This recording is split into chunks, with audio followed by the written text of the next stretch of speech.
Hello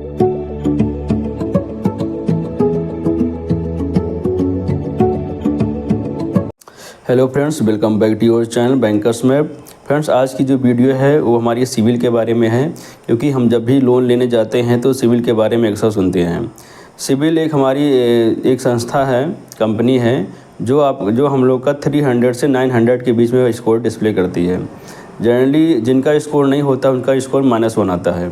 इस video में मैं आपको ये भी बताऊंगा कि आप अपने स्कोर को कैसे इम्प्रूव कर सकते हैं, और अगर आपका स्कोर बहुत ही ख़राब हो तो आपको कौन कौन से लोन हैं जो कि ईजिली मिल जाते हैं, और आपका स्कोर जब आप कोई लोन आप लेते हैं उसको टाइमली पे करते हैं तो आपका स्कोर कैसे इम्प्रूव होता है। तो सिविल के बारे में अगर मैं अब स्टार्ट करूं तो सिविल एक हमारी इंडियन कंपनी है। ये क्रेडिट रेटिंग कंपनी है, क्योंकि बहुत सारी कंपनीज़ हैं क्रेडिट रेटिंग कंपनीज़ हमारी इंडिया में, उसमें से सिविल सबसे नंबर 1 कंपनी मानी जाती है। सिविल के अलावा हमारे यहाँ पे क्रिफ और एक्सपीरियन, ये 2 कंपनी है, इनके भी स्कोर एक होती है इक्विफैक्स, उसका भी स्कोर निकाला जाता है। बट जो सिविल का स्कोर होता है वो लोग पहले निकालते हैं। जब सेकंड ओपिनियन लेने की बात आती है तब किसी दूसरी कंपनी का हम लोग स्कोर निकालते हैं, क्योंकि आपका जो स्कोर होता है वो काफ़ी मायने रखता है आपके लोन सैंक्शन में। जब भी आप लोन लेने जाते हैं तब भी लोन सैंक्शन होने के पहले या लोन को प्रोसेस करने से पहले उस बैंक का एम्प्लॉय आपका स्कोर ज़रूर निकालेगा। अगर आपने कोई भी लोन या कोई भी EMI पे भी कभी कोई फ़ोन वगैरह कुछ भी लिया होगा, या आपने कोई क्रेडिट कार्ड लिया होगा, उसकी जो पेमेंट है वो आपने जिस तरह से अपने उस पेमेंट को चलाया होगा उसी के बेस पे आपको स्कोर डिस्प्ले होता है। तो सिविल एक महत्वपूर्ण स्कोर माना जाता है आपके लोन सैंक्शन के प्रोसेस में। अब बात आती है, अगर आपने कोई लोन लिया हो और वो ख़राब हो चुका हो या आपने उसको टाइमली पे ना किया हो, जब भी कोई ओवरड्यू होता है तो आपका सिविल का स्कोर डाउन हो जाता है। अब बात आती है कि सिविल के स्कोर को इम्प्रूव कैसे किया जाए। अगर आपका स्कोर डाउन है तो उसको आप इम्प्रूव कैसे कर सकते हैं। तो उसके लिए अगर आपका जो भी कोई लोन हो आप उसको रेगुलर चलाइए, उसको ओवरड्यू मत देने दीजिए। ओवरड्यू का मतलब ये होता है कि जब भी आपकी EMI 30 दिन के लिए ड्यू हो जाती है तो वो आपका लोन ओवरड्यू में चला जाता है। तो कोशिश ये करिए कि आपका सारा जितना भी EMI है वो ओवरड्यू ना होने पाए। अगर ओवरड्यू होती है तो आपका उससे स्कोर अफेक्ट करता है। दूसरी कंडीशन ये है कि कुछ लोगों का है कि स्कोर बिल्कुल ख़राब ही हो चुका है, उन्होंने अपने अकाउंट में सेटलमेंट कर रखी है, अपना कोई लोन NPA हो गया था उसको राइट ऑफ करवा रखा है। तो उस केस में आपको कौन से लोन मिल सकते हैं। उस केस में देखिए, आपको 1-2 तरह के लोन हैं जो मिल सकते हैं। फर्स्ट ये है कि आप गोल्ड लोन ले सकते हैं। अगर आप गोल्ड लोन लेने जाते हैं तो आपको इसमें सिविल का स्कोर देखते तो ज़रूर हैं, बट उस केस में आपका जो भी स्कोर कितना भी हो वो ज़्यादा मायने नहीं रखता और आपको गोल्ड लोन मिल जाता है।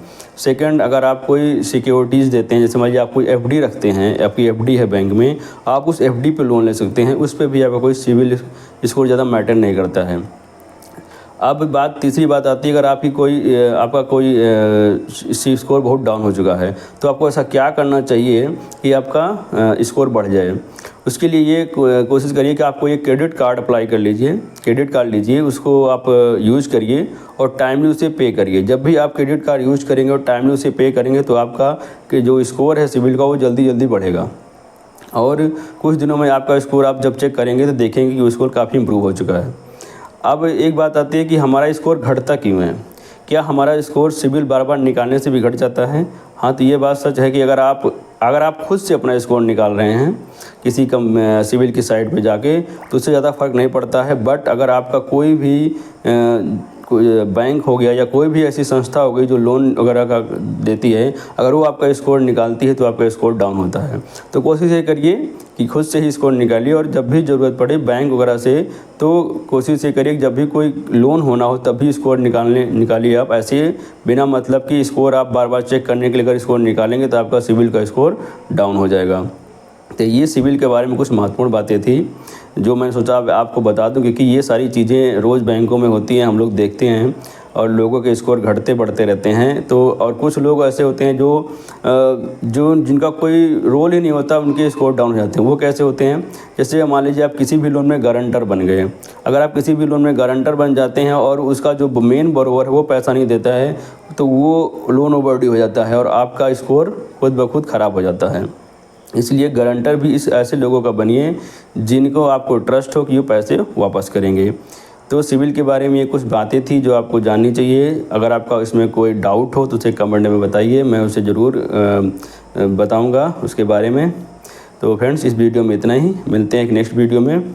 अभी ऐसी बहुत सारी वीडियोज़ में लोन के रिगार्डिंग और ऐसी इन्वेस्टमेंट्स के रिगार्डिंग बनाऊँगा, तो इस चैनल को सपोर्ट करें और इस पर बने रहें। Thank you.